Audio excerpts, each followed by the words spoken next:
सत साहेब साहेब गुरु तेरा ही आसरा। प्यारे बच्चों, आप पीछे सुनते चले आ रही हैं ऊर्जा एक है और पिंड अनेक हैं, और ये भी सुनते चले आ रहे हो कि सबका मालिक एक विचार अनेक। अब विचार अनेक क्यों, विचार एक बनाओ, फिर देखो जीवन का आनंद, परम शांति पाओ। और शांति के लिए आओ हम सब मिलकर कामना करें और प्रार्थना करें कि हे मालिक सबको सतबुद्धि दे और सब जगह खुशी अमन चैन से जीवन बिताएं। तो प्यारे बच्चों, पिछली वीडियो में आपने वर्णों के बारे में सुना।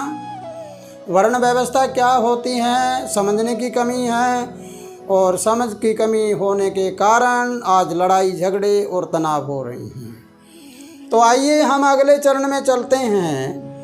अगले चरण में हम बहुत गहराई से सोचें, हम अपने दिमाग के अंदर बैठें, पहले अपने मन को एकाग्रस्त करें। जिस इंसान का मनोबल मजबूत होता है उसके लिए न दुनिया में भूत है, न प्रेत है, न डाकन है, न स्यारी है, और न कोई देवी है, न देवता है। सबसे बड़ी एक ही ऊर्जा है, वो जो ब्रह्मांड को चलाती है। उस ब्रह्मांड को चलाने वाली ऊर्जा के पास अगर हम रहना शुरू कर दें तो फिर हमें नीचे वाली ऊर्जा तंग नहीं करेगी। अभी आपको बताया था कि ये छोटे बल्ब हैं और हैं पंखे हैं। इस प्रकार छोटे छोटे देवी देवता को पूजना, छोटे छोटे पत्थर के छोटे छोटे टुकड़े बनाकर पूजना, कोई मिट्टी की बुत बनाकर पूजना, कोई कपड़े के पूजना, और कई कैसे ही अपनी मानसिकता को कमज़ोर करके अपना रूप भूल जाना। ऐसे करने से सब लोगों की मानसिकता कमज़ोर हो गई। आपको एक विशेष बात बताना चाहूँगा कि आपने कभी सुना है जब बच्चा जन्मता है तो बच्चा जन्मते ही भाग भाग के इकट्ठे होते हैं, पूछते हैं आपके कितने बेटे हैं। तो बोलने वाला कहेगा मेरे तो एक ही बेटा है, यानी वो 5-10 दिन का हो जाए तो एक ही बेटा है, और इसको भी परमात्मा खारा करके रखे। वाह दुनिया क्या अजीब है। परमात्मा के जब संतान ना हो, जब परमात्मा के आगे अरदास करते हैं कि मालिक मुझे संतान दो, और जब वो बच्चा जन्मा था परमात्मा को कहा अब इसके सामने मत देखना, दूर रहना इससे। बड़ी अजीब कहानी है। फिर वो बच्चा अपनी पूरी ज़िंदगी पूरी करके और उसकी मृत्यु होती है। जब चिट्ठी लिखते हैं, लेटर लिखते हैं, खत लिखते हैं और कहीं अखबारों में देते हैं, तो क्या कभी आपने गौर से सुना है इसके बारे में? वो लिखते हैं कि बड़े दुख के साथ सूचित किया जाता है कि फलां का पिता, फलां का भाई, फलां का ये वो स्वर्गवास हो गया। बड़ी अजीब कहानी। बड़े दुख के साथ सूचित किया जाता है कि वो स्वर्गवास हो गया।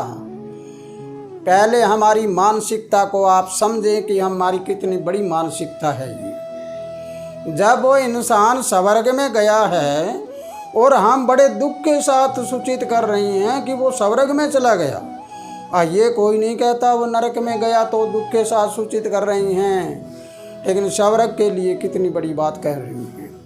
इसलिए मेरे प्यारे बच्चों, तुम अपनी मानसिकता को बदलो। जब बच्चा जन्मता है तब आपको क्या कहना होगा कि बच्चा एक है चाहे दो है, ये परमात्मा की देन है कि प्रभु इसको अच्छा प्यारा करके रखे।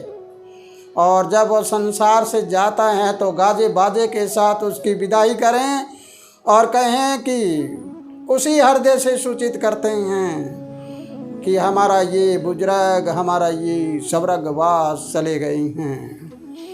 अब स्वर्ग को हम ढूंढते फिरते हैं, जीते जी ढूंढते फिरते हैं। कोई वृंदावन जाता है, कोई काशी जाता है, कोई मथुरा जाता है, कोई हरिद्वार जाता है, और कोई कहीं पर जाता है। सारे जगह घूमते फिरते हैं। कोई वनों में भी जाते हैं कि स्वर्ग मिल जाए, स्वर्ग मिल जाए, स्वर्ग मिल जाए, और स्वर्ग जाने के बाद तो दुख से सूचित करते हैं हम। तो प्यारे बच्चों, अगर आपने इस बातों को समझ लिया है और वर्ण व्यवस्थाओं को समझ लिया है तो जन्म और मृत्यु के बारे में पूरा समझो और समझ के आपको अध्ययन करना है। अध्ययन करके देखना है कि दुनिया में सच्चाई क्या है। अगर तुमने सच्चाई को पकड़ लिया तो हमारे देश में आज पाखंडवाद इतना ज़्यादा फैल चुका है, जिस पाखंड के बारे में अगर हम जिक्र करते हैं तो हम सोचते हैं नीचे से चले छोटी छोटी देवियाँ, पता नहीं क्या क्या नए नए देवियाँ, कहीं पितर और कहीं पे पीर बनाकर खड़े कर दिए, कहीं कुछ ही कर दिए। सब लोग पत्थरों को पूज रहे हैं। विदेशी लोग क्या करते हैं, वो तो विकास करते हैं, हमारे वाले अपना का विनाश करते हैं। एक बच्चा है, उसको स्कूल की ओर नहीं जाने देते, पढ़ाई नहीं करी उसने, लेकिन वो भागता है, किसी बाबे के पास चला गया, किसी पूछा देखने वाले के पास चला गया, वहाँ जाकर कहे कि मैं भी पूछा देखने लग जाऊँ, झाड़े झपटे करने लग जाऊँ।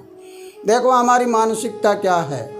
तो छोटों की मानसिकता छोटी होती है और बड़ों की बड़ी होती है। जो बड़े धनवान लोग हैं वो बड़ी बात करते हैं, वो वैष्णो माता, कोई बजरंग बली और करके वहाँ पर जाके वही भी अपनी मानसिकता कमज़ोर करे बैठे हैं, और छोटे वाले छोटी छोटी देवियाँ वगैरह बनाकर उसमें कमज़ोर किए बैठे हैं।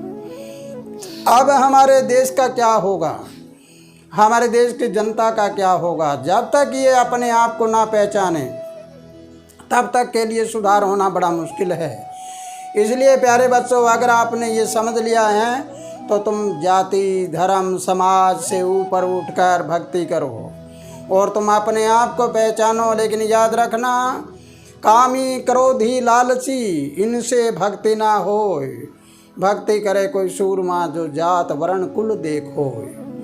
जो किसी प्रकार के इन चक्रों में ना पड़े वो भक्ति कर सकता है, अन्यथा भक्ति नहीं होगी और न ही अपने आप की जानकारी होगी। तो इसी के साथ प्यारे बच्चों, अपने आप को पहचानो, सारी दुनिया को पहचान लोगे और अपने आप को जानोगे तो अपने परमात्मा को भी जान लोगे और तुम्हें पता लग जाएगा कि दुनिया में हकीकत क्या है। हम कितने अंधविश्वास और भ्रम भ्रांति चक्रों में पड़े हुए हैं, और ये चक्कर जब तक चलेगा जब तक हम अपने आप को ना पहचानें।